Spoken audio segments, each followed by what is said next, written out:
નમસ્કાર, આપ જોઈ રહ્યા છો અરવલ્લી સમાચાર અને બુલેટિન સાથે હું છું માસૂમ। સમાચારોની શરૂઆત કરીએ હેડલાઇન્સથી।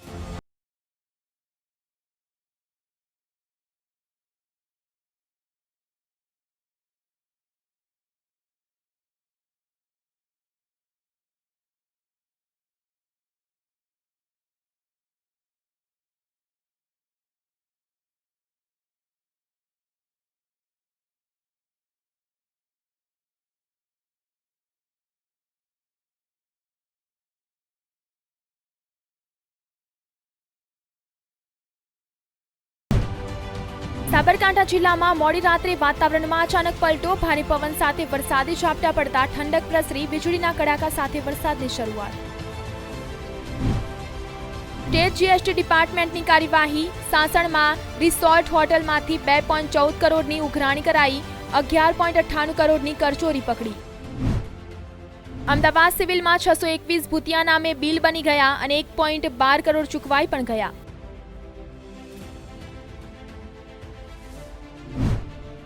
હાલથી સ્કૂલો શરૂ છતાં સુરત પાલિકાએ 12 થી 17 વર્ષના 98,623 વિદ્યાર્થીઓને વેક્સિનનો પ્રથમ બીજો ડોઝ આપ્યો નથી।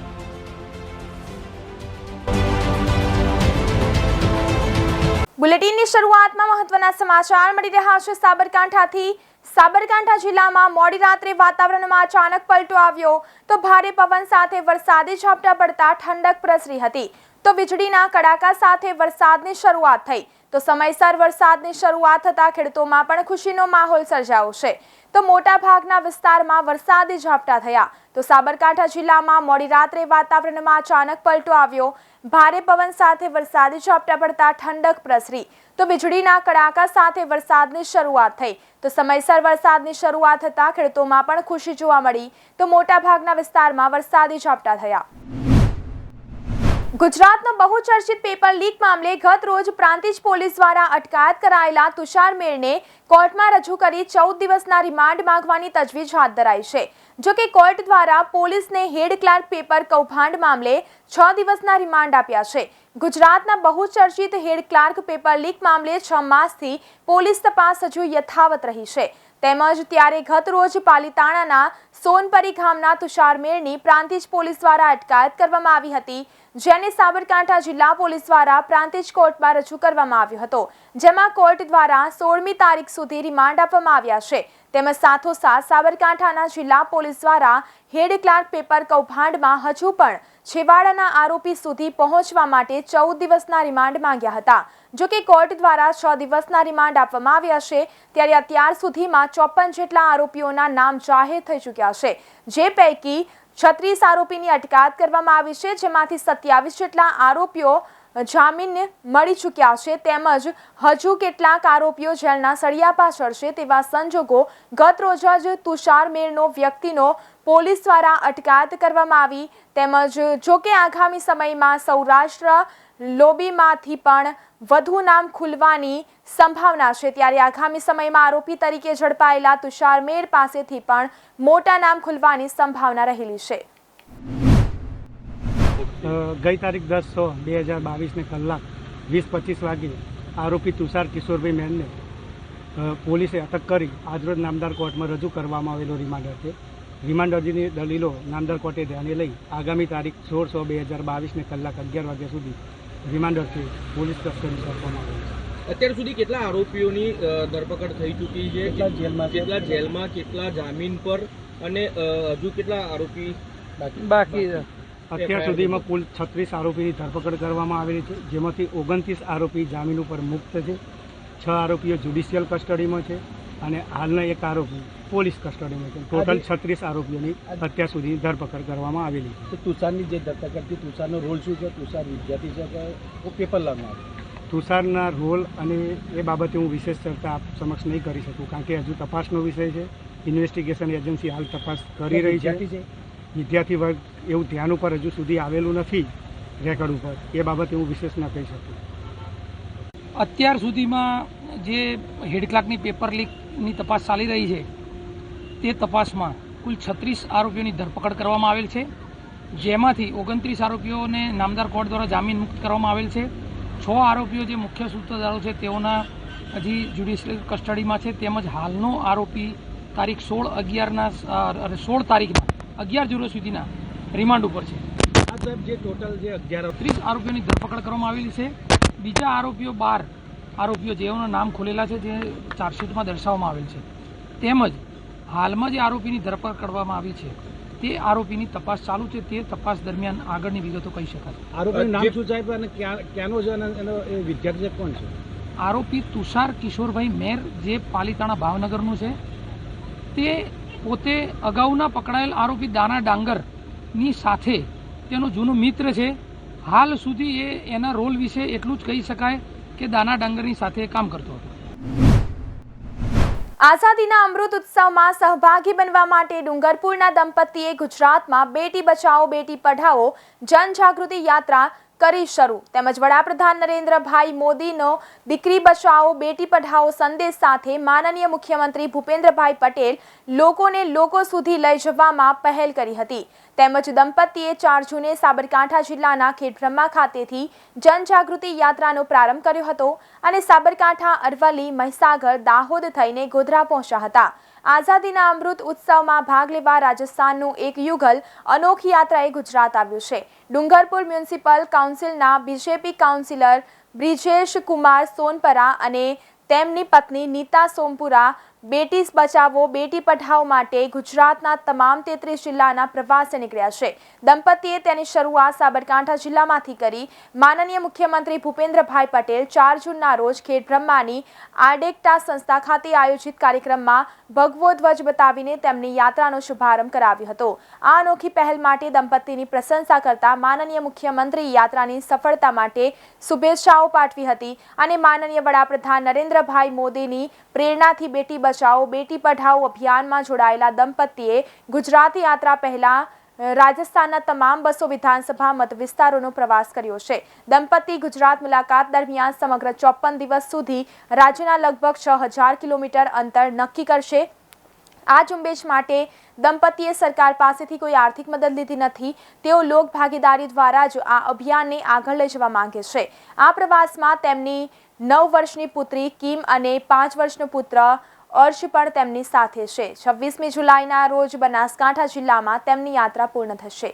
बेटी हूँ मैं सबसे प्यारी, बेटों से कुछ कम नहीं, छोटी सी है मेरी दुनिया, मुझसे ही घर संसार है, जब आऊँगी तेरे अंगना घर खुशियों से भर दूँगी, अगर मिलेगा मुझे भी मौका आसमान छू कर दिखा दूँगी, मुझे भी तो है वो सबक जो भैया को मिलते हैं, फिर क्यों बेटों को ज़्यादा और बेटियों को कम मिलते हैं. बेटी बचाओ बेटी पढ़ाओ. जय हिंद.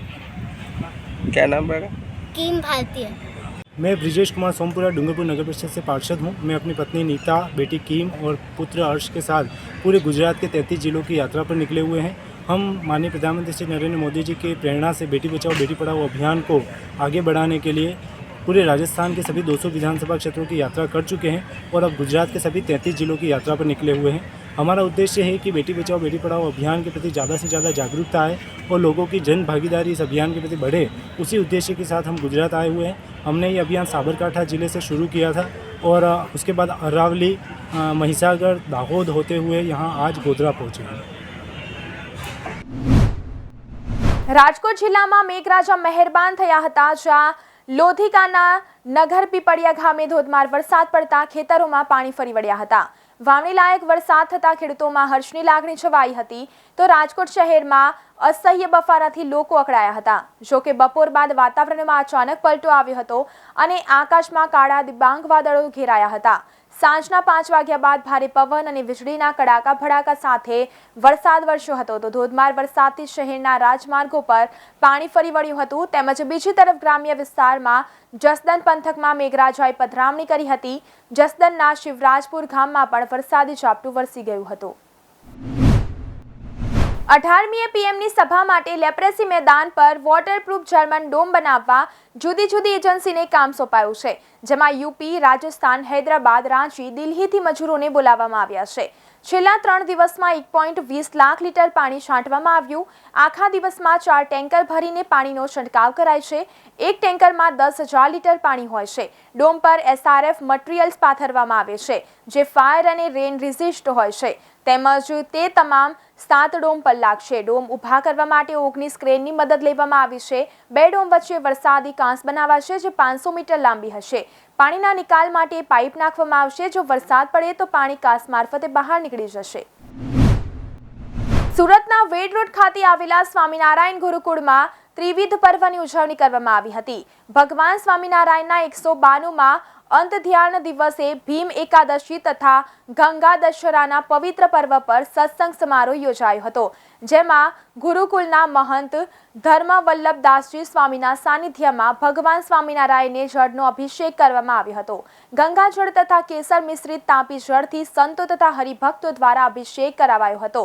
જ્યારે સ્વામિનારાયણ મંદિર રુસ્તમબાગ સુરત દ્વારા ઠાકોરજીને 1111 કિલો કેરીનો અન્નકૂટ ધરાવવામાં આવ્યો હતો. રુસ્તમબાગ સ્વામિનારાયણ મંદિર દ્વારા ઠાકોરજીને 1111 કિલો કેરીનો અન્નકૂટ ધરાવવામાં આવ્યો હતો, જેમાં 21 પ્રકારની અલગ અલગ કેરીઓ ધરાવવામાં આવી હતી, જેની પ્રેરણા મહંત સ્વામી લક્ષ્મણ જીવનદાસજીએ કરી હતી અને આયોજન કોઠારી સ્વામી હરિકૃષ્ણદાસજી સ્વામીના નેજા હેઠળ કરવામાં આવ્યું હતું. સમાચારોમાં આગળ વાત કરીએ. વીર નર્મદ દક્ષિણ ગુજરાત યુનિવર્સિટીએ બીકોમનું 6થા સેમેસ્ટરનું રિઝલ્ટ જાહેર કર્યું છે. જો કે આ રિઝલ્ટમાં છબરડો થયો હોવાનો આક્ષેપ થયો છે. વિદ્યાર્થીઓએ એવો આક્ષેપ કર્યો છે કે પરીક્ષા આપી હોવા છતાં તેની યુનિવર્સિટીએ ગેરહાજર બતાવ્યા છે, જેથી ફરીથી આખા રિઝલ્ટની ફરીથી તપાસ કરવામાં આવે એવી માંગ કરવામાં આવી છે. વીર નર્મદ દક્ષિણ ગુજરાત યુનિવર્સિટીએ એપ્રિલ 2020માં બીકોમની 6થા સેમેસ્ટરની પરીક્ષા લીધી હતી, જેનું રિઝલ્ટ જાહેર કરાયું છે. એવામાં જ ક્રાંતિકારી સ્ટુડન્ટ્સ યુનિયને કુલપતિ ડોક્ટર KN ચાવડા અને કાર્યકારી કુલસચિવ ડોક્ટર જયદીપ ચૌધરીને આવેદનપત્ર આપ્યું છે, જેમાં લખાયું છે કે ઘણા વિદ્યાર્થીઓએ પરીક્ષા આપી હોવા છતાં તેઓના રિઝલ્ટમાં એબ્સન્ટ બતાવાયા છે. ઘણા સારા હોશિયાર વિદ્યાર્થીઓના ખૂબ જ ઓછા માર્ક્સ આવ્યા છે. આથી વિદ્યાર્થીઓને આ રિઝલ્ટ સ્વીકાર્ય નથી. વિદ્યાર્થીઓના પ્રશ્નપત્રો ફરીવાર તપાસવામાં આવે તથા મુશ્કેલીનું નિરાકરણ 2 થી 3 દિવસમાં લાવવામાં આવે તેવી માંગ કરવામાં આવી હતી. જો વિદ્યાર્થીઓને યોગ્ય ન્યાય નહીં મળે તો ઉગ્ર આંદોલન પણ કરાશે. ઉચ્ચતર માધ્યમિક પ્રમાણપત્ર પરીક્ષા વિજ્ઞાન પ્રવાહ માર્ચ 2022ની ઉત્તરવહીના રીચેકિંગ માટેની પ્રક્રિયા શરૂ થઈ છે. વિદ્યાર્થીઓને આ વખતે પોસ્ટથી કોલ લેટર નહીં મળે, તેમને બોર્ડની વેબસાઇટ પરથી કોલ લેટર ડાઉનલોડ કરવાનું રહેશે. કોલ લેટરમાં સમય, સ્થળ અને તારીખ દર્શાવેલી હશે. રીચેકિંગની કાર્યવાહી 18 થી 24 જૂન દરમિયાન કરાશે. ઉત્તરવહી અવલોકન માટે અરજી કરનાર ઉમેદવાર સમય, સ્થળ અને તારીખ જેવી વિગતો દર્શાવતો કોલ લેટર બોર્ડની વેબસાઇટ sci.gscb.org તેમજ gscb.org પર પોતાનો બેઠક નંબર તથા અરજી કરતી વખતે રજિસ્ટર્ડ મોબાઈલ નંબર એન્ટર કરીને મેળવી શકશે. આ વખતે વિદ્યાર્થીઓને અવલોકન માટેના કોલ લેટર ટપાલ દ્વારા મોકલવામાં આવશે નહીં. તેમજ અવલોકન માટે ઉમેદવારોએ વેબસાઇટ ઉપરથી ડાઉનલોડ કરેલા કોલ લેટર, હોલ ટિકિટ, ગુણપત્રકની નકલ અને અવલોકન માટેની ફી ભર્યાની રસીદ સાથે ઉપસ્થિત રહેવાનું રહેશે. ગુજરાત યુનિવર્સિટી માત્ર પરીક્ષા અને પરિણામ જાહેર કરવાથી માંડીને કોલેજોને મંજૂરી આપવાની જ વર્ષોથી કામગીરી કરતી હતી. તેમાંય વળી યુનિવર્સિટી રાજકીય અખાડો બની ગયો હોય તેવા સમયે ગુજરાત યુનિવર્સિટીની છાપ સુધારવાથી માંડીને તેને રાષ્ટ્રીય કક્ષાએ પહોંચાડવા યુનિવર્સિટીના કુલપતિ ડોક્ટર હિમાંશુ પંડ્યાએ ભારે જહેમત ઉઠાવી હતી. પરિણામ સ્વરૂપે ગુજરાત યુનિવર્સિટીએ નેશનલ ઇન્સ્ટિટ્યુશનલ રેન્કિંગ ફ્રેમવર્ક દ્વારા અપાયેલા પ્રથમ 100 રેન્કિંગમાં 43મો ક્રમ મેળવ્યો છે. આટલું જ નહીં, પરંતુ રાજ્યમાં પ્રથમવાર ગુજરાત યુનિવર્સિટીમાં સંપૂર્ણપણે ઓનલાઈન કોર્સિસમાં ડિગ્રી આપશે. ગુજરાત યુનિવર્સિટીના કુલપતિ ડોક્ટર હિમાંશુ પંડ્યાએ જણાવ્યું હતું કે યુનિવર્સિટીમાં ઓનલાઈન પ્રવેશ, કન્ટેન્ટ ડિલિવરીથી લઈને પરીક્ષા તેમજ કોન્વોકેશન પણ ઓનલાઈન જ થશે. નેશનલ ઇન્સ્ટિટ્યુશનલ રેન્કિંગ ફ્રેમવર્ક દ્વારા અપાયેલા પ્રથમ 100 રેન્કિંગમાં ગુજરાત યુનિવર્સિટી 43મા ક્રમે હોવાથી ઓનલાઈન કોર્સિસ શરૂ કરવાની UGC તરફથી આપોઆપ મંજૂરી મળી ગઈ છે. અંડર ગ્રેજ્યુએટ 3 અને પોસ્ટ ગ્રેજ્યુએટ 10ના કોર્સ મળીને કુલ 13 કોર્સ શરૂ કરાશે, જેમાં 50 જેટલા જુદા જુદા વિદ્યાર્થીઓ રહેશે અને જેમાં વિદ્યાર્થી અભ્યાસ કરી શકશે. સિવિલમાં વર્ગ 4ના કર્મચારી ન આવ્યા હોવા છતાં એજન્સીને રૂપિયા 1.12 કરોડ પગાર ચૂકવાયાનું કૌભાંડ પકડાયું છે. કોવિડ દરમિયાન સિવિલ 1200 બેડમાં દર્દીઓની સંખ્યા વધતા સરકારે હયાત સંખ્યા ઉપરાંત 621 કર્મચારીની 3 મહિના માટે કરાર આધારિત નિમણૂક કરવા આદેશ કર્યો હતો. જો કે એજન્સીએ વધારાનો સ્ટાફ પૂરો પાડ્યો ન હતો, પરંતુ બિલ મૂક્યું હતું. હાજરી રજિસ્ટર અને એજન્સીને રજૂ કરેલા બિલની વિગતો તપાસતા સમગ્ર કૌભાંડ પકડાયું છે. આરટીઆઈ અને સૂત્રોની માહિતી મુજબ કોરોનાની પ્રથમ લહેર દરમિયાન હોસ્પિટલમાં બેડ ઉપલબ્ધ ન હતા અને વર્ગ 4ના સ્ટાફની ભારે અછતથી સરકારે સિવિલમાં તાત્કાલિક કોન્ટ્રાક્ટ આધારિત સ્ટાફ મૂકવા મેસર્સ રાજદીપ એન્ટરપ્રાઇઝને આદેશ કર્યો હતો. તેમજ ઓડિટ કરતા ધ્યાને આવ્યું કે એપ્રિલ અને મે 2020 દરમિયાન વર્ગ 4ના કર્મચારીઓની સંખ્યા 174થી 667 સુધી જ રહી હતી. તેમ છતાં રાજદીપ એન્ટરપ્રાઇઝે રજૂ કરેલ બિલમાં 1200 બેડ ખાતે 1120 કર્મચારી હાજર હોવાનું બિલ રજૂ કર્યું હતું. તો વહીવટી શાખાના એક અધિકારીએ કર્મચારીઓની ખરેખર હાજરી અને એજન્સીને રજૂ કરેલ બિલમાં કર્મચારીઓની હાજરી બાબત સરખામણી કરી હતી, જેમાં એજન્સી દ્વારા 621 કર્મચારીઓનું ખોટું બિલ બનાવી રજૂ કર્યું હોવાનું સામે આવ્યું. અમદાવાદમાં રવિવારથી માંડી 15 જૂન સુધીમાં ગાજવીજ સાથે અંદાજે 1 ઇંચ આસપાસ વરસાદ પડવાની આગાહી છે. 13 જૂને સવારે ગાજવીજ સાથે વરસાદની સૌથી વધુ શક્યતા છે. શનિવારે બપોર પછી અમદાવાદના વાતાવરણમાં પલટો આવ્યો હતો અને રાણીપ, એસજી હાઈવે, ઘાટલોડિયા, ઘોતા સહિતના કેટલાક વિસ્તારોમાં છાંટા પડ્યા હતા. હજુ વરસાદનું આગમન થયું નથી, પરંતુ ભારે બફારો અનુભવાય છે. શનિવારે અમદાવાદનું મહત્તમ તાપમાન 41 ડિગ્રી રહ્યું હતું. આગામી 24 કલાકમાં દક્ષિણ ગુજરાત અને સૌરાષ્ટ્રમાં ચોમાસાનું આગમન થશે. હવામાન વિભાગના કહેવા મુજબ ગાજવીજ સાથે હળવા ઝાપટાની શક્યતા છે. અરબી સમુદ્રમાં સાઉથ ગુજરાત, સૌરાષ્ટ્રના કિનારાથી લઈને અરબ સાગરના મધ્ય ભાગો સુધી દરિયાની સપાટીથી 3.1 અને 4.5 કિલોમીટરના વિસ્તારમાં ટ્રફ અને અપર એર સાયક્લોનિક સર્ક્યુલેશન રચાયું છે, જેને કારણે અરબી સમુદ્રમાં ચોમાસું સક્રિય થયું છે. ગરીબ મહિલાઓની મદદ માટે પ્રધાનમંત્રી ઉજ્જવલા યોજના શરૂ કરાઈ હતી, જેનો ઉદ્દેશ્ય મહિલાઓને ચૂલા લાકડાના ધુમાડામાંથી છુટકારો આપવાનો હતો, જેનો મોટા પાયે પ્રચાર પ્રસાર કરાયો હતો. ગુજરાતમાં યોજના અંતર્ગત 35,38,543 ગેસ જોડાણ અપાયા હતા, પરંતુ જેમ જેમ ગેસના ભાવ વધતા ગયા તેમ તેમ ગ્રામીણ ગરીબ મહિલાઓ ગેસથી દૂર થઈ ગઈ. તેમજ મોદીએ જ્યાંથી આ યોજનાના બીજા તબક્કાનો પ્રારંભ કરાવ્યો હતો તે દાહોદ જિલ્લામાં જ 75% લાભાર્થીઓએ છેલ્લા ઘણા મહિનાથી સિલિન્ડર રિફિલ કરાવવાનું બંધ કરી દીધું છે. તેમાં સિલિન્ડર ઠેકાણે મૂકી ચૂલા પર રાંધવાની પરંપરાની પદ્ધતિ પુનઃ અપનાવી છે. તેમજ સમગ્ર યોજનામાં સૌથી દુઃખની વાત એ છે કે લાભાર્થીઓએ જ્યારે આ યોજનાનો લાભ લીધો ત્યારે તેમના અત્યોદય BPL કાર્ડમાં ગેસ જોડાણનો સિક્કો વાગી જતા તેમને જાહેર વિતરણ વ્યવસ્થા હેઠળ મળતું કેરોસીન બંધ થઈ ગયું હતું. હવે ગેસ મોંઘો પડે છે અને કેરોસીન બંધ થઈ જતા. તો બુલેટિનમાં અત્યારે બસ આટલું જ. વધુ સમાચાર જોવા માટે જોતા રહો અરવલ્લી સમાચાર, એટલે તમારો વિસ્તાર, તમારી વાત.